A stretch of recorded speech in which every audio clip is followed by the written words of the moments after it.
Bienvenidos al curso de Arduino con robótica. En esta oportunidad, como dijimos en la clase anterior, vamos a analizar acerca de los distintos tipos de señales que puede recibir o transmitir o emitir, si se quiere, las placas Arduino. Bien, habíamos dicho que teníamos señales de tipo analógico, que en este caso era una entrada, todas estas son entradas, y teníamos señales de tipo digital, que pueden ser entradas o salidas, que estaban acá, y señales de tipo PWM. Ya vamos a ver qué significa cada uno de ellos en los siguientes gráficos. Bien, para poder entender lo que es una señal, vamos a usar una analogía muy utilizada en electricidad.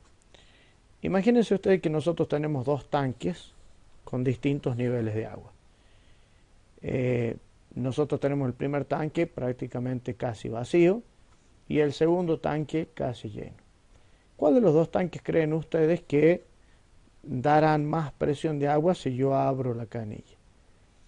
Lo más lógico es pensar que aquel tanque que tenga una mayor altura hasta la canilla va a generar una mayor presión, porque mientras más agua haya, esa agua va a empujar y va a querer salir con mayor presión. Y mientras menos agua tenga, yo voy a tener menos presión. Bien, ahora imagínense que no es un tanque, sino que es una pila.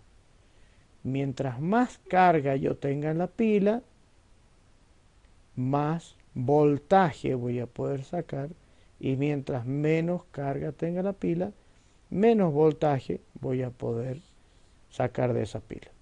Entonces, con esta analogía hidráulica, hemos encontrado la primera similitud entre la parte hidráulica y la parte eléctrica. Hemos dicho que la presión es equivalente a la tensión o el voltaje.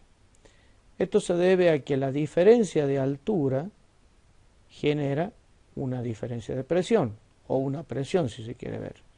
También la diferencia de potencial eléctrico genera un voltaje, y ese voltaje se mide en voltios. ¿Sí? Entonces, para esta analogía, mientras mayor altura tenía el tanque, tenía más presión, mientras menor altura, menos presión.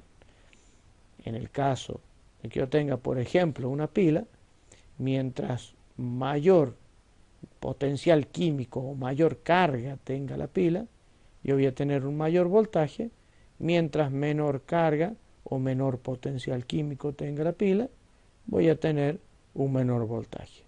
Es interesante notar que los gráficos de la carga de la batería en los celulares tienen una similitud bastante semejante a la de un recipiente que se llena de un líquido.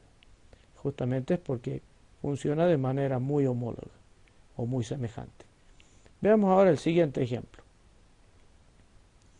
Imaginemos que yo tengo dos tanques que están al mismo nivel llenos. Y yo tengo uno que tiene una cañería muy finita y otro que tiene una cañería muy gruesa. Si yo abro ambas válvulas, ¿cuál de los dos tanques cree que va a sacar mayor cantidad de agua en un segundo o por unidad de tiempo? Obviamente vamos a pensar que aquel tanque que tiene un conducto de mayor diámetro. Es más, este tanque se va a vaciar mucho más rápido. Bueno, a ese concepto, acá tenemos dos conceptos metidos. Uno es el diámetro del conducto de salida del caño o de la cañería. Ese diámetro vendría a equivaler a la resistencia eléctrica en el tema de los circuitos eléctricos. Quiere decir que mientras menor sea el diámetro, le va a ofrecer mayor resistencia a pasar al agua, y mientras el diámetro sea mayor, el agua va a poder circular más libremente, lo cual va a permitir que el caudal sea mayor, y en este caso que el caudal sea menor. Entonces, la resistencia al flujo hidráulico se asemeja a la resistencia eléctrica. ¿Sí? Y por otro lado, la cantidad de flujo hidráulico se asemeja a la intensidad de la corriente. Es decir, si yo tengo una pila que está conectada por un cablecito muy finito, no voy a poder sacar tanta corriente como si el cable al que está conectado a la pila es un cable grueso.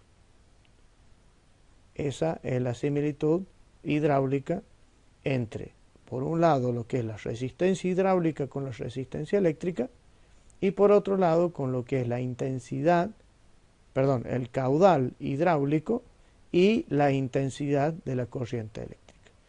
Dicho de otra manera, mientras más intensidad de corriente eléctrica hay, más corriente eléctrica está circulando.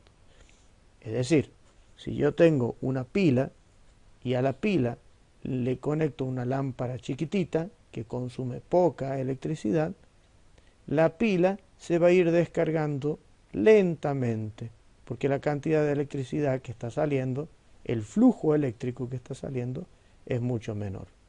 Por otro lado, si yo conecto a la pila una lámpara de mucho mayor intensidad, va a tener mayor consumo, y como tiene un mayor consumo, la pila se va a descargar mucho más rápidamente.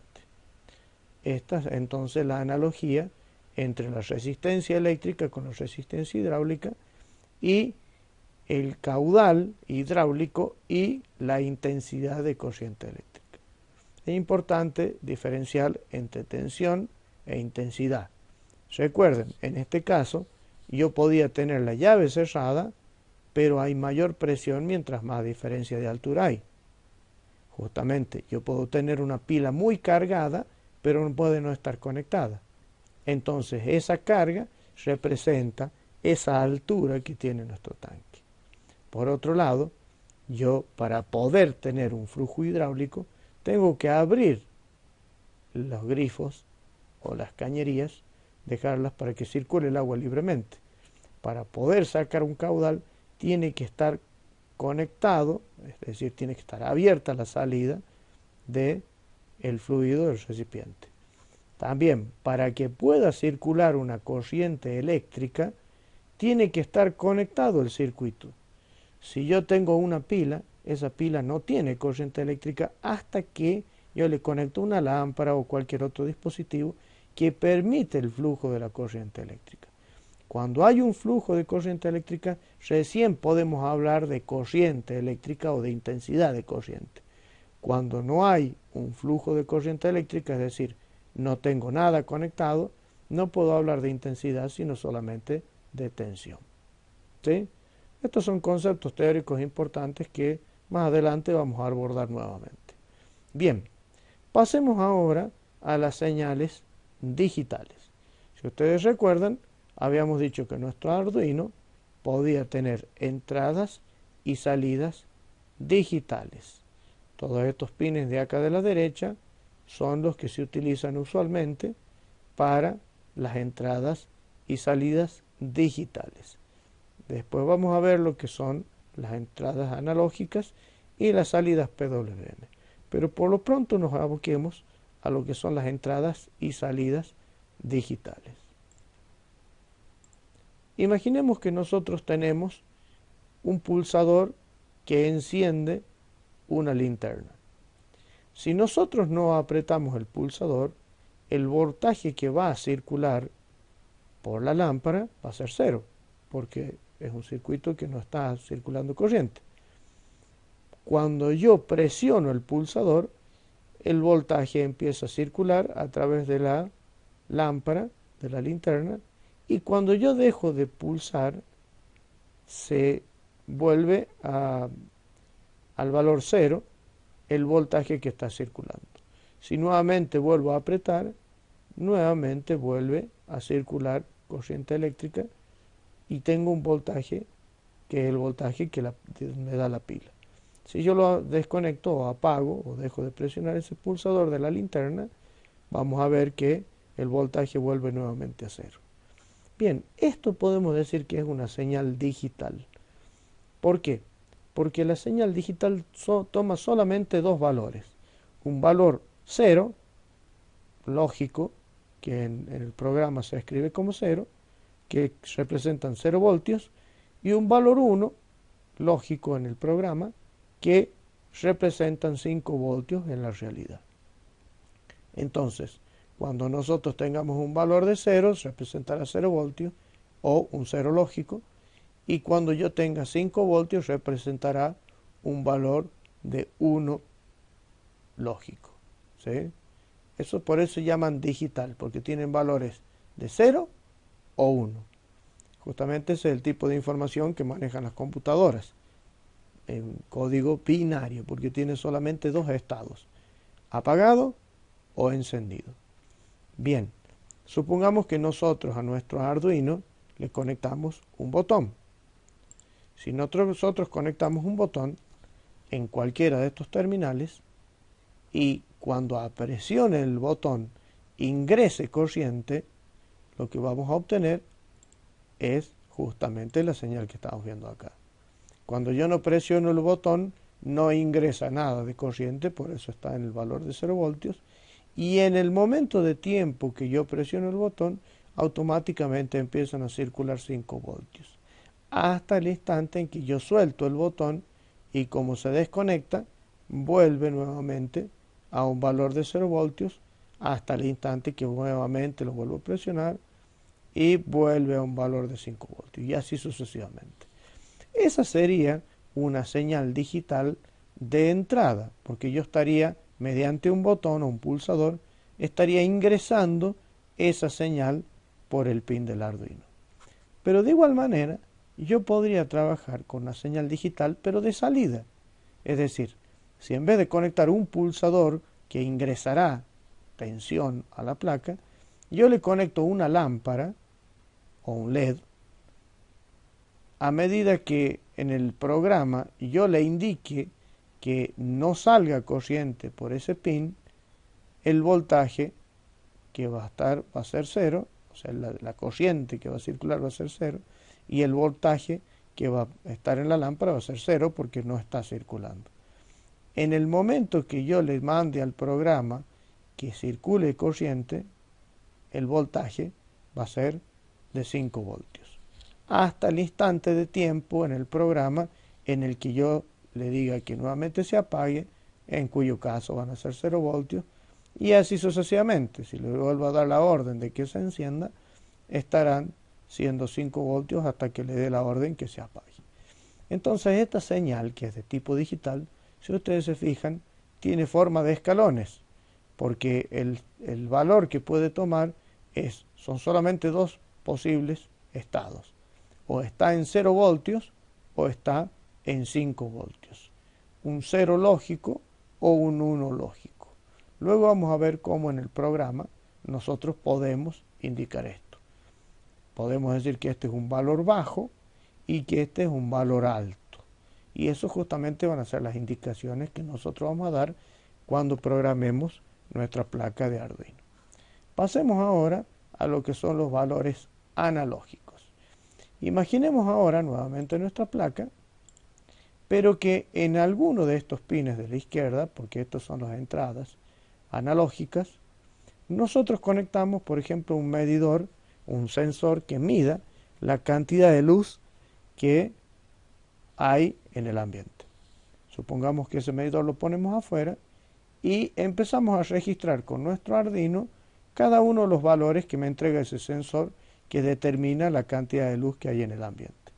Entonces nosotros podríamos obtener una curva semejante a esto. Es decir, cuando nosotros conectamos el sensor todavía era de noche y vemos que a medida que va amaneciendo empieza a haber una mayor intensidad de luz que se va incrementando a medida que pasa el tiempo. Luego nosotros vamos a ver que llega a cierto punto que, por ejemplo, acá supongamos que a media mañana se nubla, que hay una nube que interfiere la luz del sol, entonces la intensidad de luz que veníamos teniendo en el sensor va a disminuir. Pero supongamos que cerca del mediodía se desnubla, entonces la intensidad de luz que recibe el sensor irá incrementándose. Nosotros podemos ver que a diferencia de las anteriores, Esto no toma un valor entre 0 de 0 voltios o de 5 voltios. Toma valores entre 0 voltios y 5 voltios. Estos valores pueden ser 0, 0,1, 0,2, 0,3, 0,4, 0,5, 0,35, 3,2, 5, etc. hasta llegar a los 5 voltios. Entonces nosotros tendríamos que tener un sensor que nos indique, nos entregue valores de referencia entre 0 y 5 voltios. Y de esa manera nosotros podríamos leer por los pines de entrada analógicos. Entonces nosotros vemos que en el caso de los pines de entrada y salida digital, los valores toman solamente dos posibles estados, 0 voltios o 5 voltios. Mientras que en el caso de la entrada analógica, nosotros podemos ver que puede tomar cualquier valor que esté entre 0 voltios y 5 voltios. Y eso es justamente lo que graficamos en este esquema. Ahora, vamos a ver la siguiente tipo de señal. El siguiente tipo de señal es el tipo de señal PWM. La señal PWM está indicada por estos virgulillas que aparecen al lado de los pines de la placa. Por ejemplo, en este caso, el pin 3, el pin 5, el pin 6, el pin 9, el pin 10 y el pin 11 tienen una señal de PWM. Acá eso es lo que dice la placa, pero desgraciadamente como la foto no está muy clara, no se nota con mucha nitidez. Pero los únicos pines de donde yo puedo sacar una señal PWM serían estos.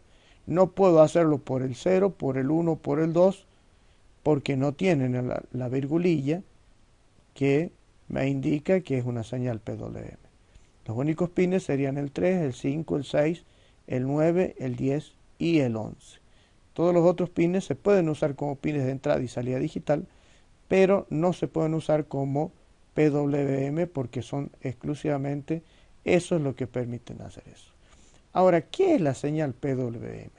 Nosotros habíamos visto hace un momento que la señal de entrada analógica podía tomar diferentes valores entre 0 voltios y 5 voltios. Podía ser 0, 0,1, 2, 2,5, 3, 3,5, 3,6, 3,8 y hasta 5 voltios, ¿sí? En el caso de la señal PWM, lo que se trata de hacer es hacer una simulación de ese comportamiento, pero basado en una señal de tipo digital. Y ustedes podrán decir, pero ¿cómo se va a hacer eso si la señal digital solamente puede tener el voltaje en 0 o en 5 voltios? Bien, acá lo que se utiliza para jugar con esto es la frecuencia, es decir, el tiempo que está encendido y el tiempo que está apagado. Si ustedes se fijan en este ciclo, la longitud o el tiempo de encendido es prácticamente igual al tiempo de apagado. Y luego viene un ciclo de encendido de la misma dimensión que el ciclo de apagado. Si nosotros tuviéramos una lámpara y la encendemos y la apagamos rápidamente, muy rápidamente, la mitad del tiempo está encendido y la mitad del tiempo está apagado, nosotros vamos a ver como que la lámpara tiene la mitad del brillo.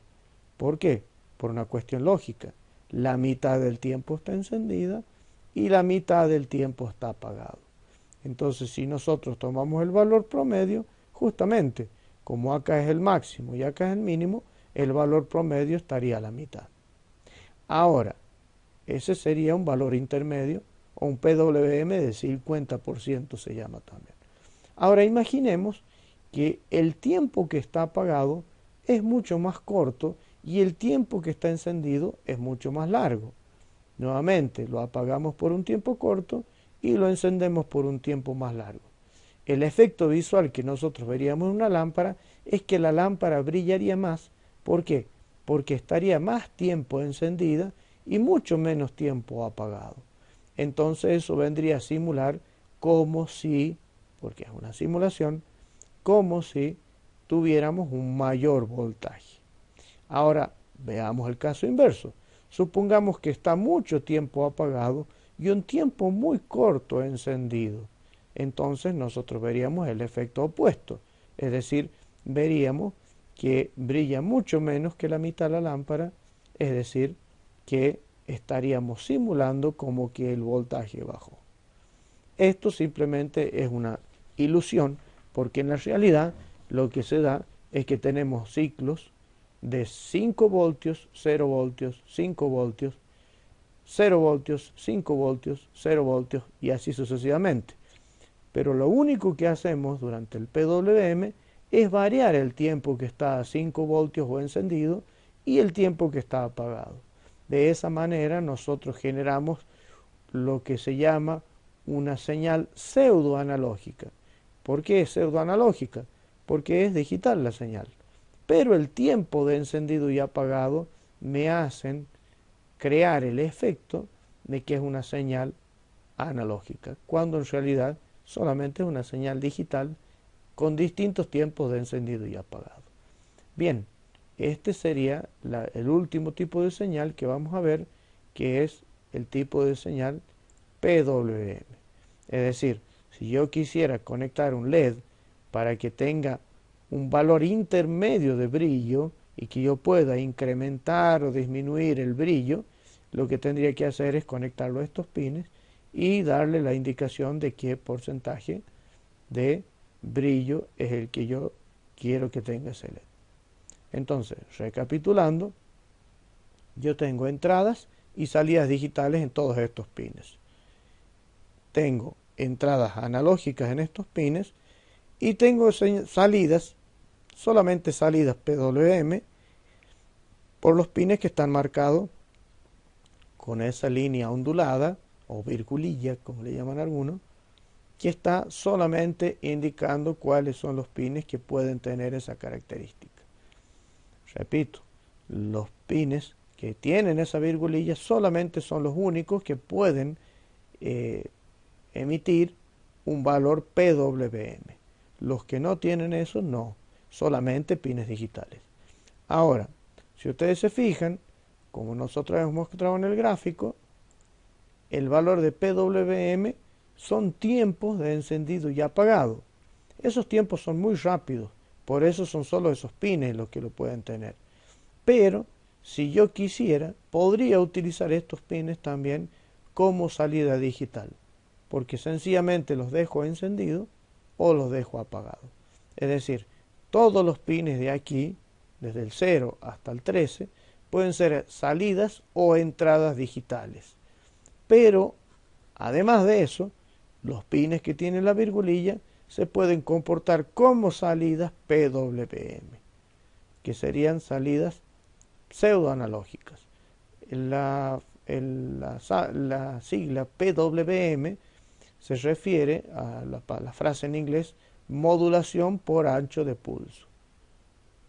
Bien, y recordemos que también solo tenemos una entrada con 6 pines de tipo analógico. Entonces, si yo necesito conectar, por ejemplo, un botón para una entrada, estaré utilizando estos pines. Si yo necesito usar un sensor que mida la cantidad de luz o algún otro sensor que me dé, por ejemplo, la temperatura, yo lo que tendría que hacer es conectarlo a este tipo de entrada. Luego vamos a ver lo que son sensores, que nos entregarán valores analógicos o digitales. Por lo pronto ya hemos visto dos de ellos. Uno, un sensor de luz, que lo vamos a ver más adelante también, o sensor de temperatura también. Y otro sería, por ejemplo, un pulsador, que sería un sensor de tipo digital. También recuerden que podemos usar el valor PWM como salida para, por ejemplo, hacer que un LED se ilumine entre valores intermedios entre 0 y 5 voltios. Bien, dejamos hasta acá este video porque la explicación se hizo bastante extensa y en la próxima clase vamos a ver un poco lo que son las entradas y salidas de Arduino, que es decir, lo que son los sensores que me ingresarán señales de distinto tipo y las salidas de Arduino que irán a los actuadores, que también hay actuadores de distinto tipo. Bien, será hasta la próxima clase y cualquier duda que tengan, que les vaya surgiendo, no duden en consultarla para que vamos avanzando sin ninguna duda.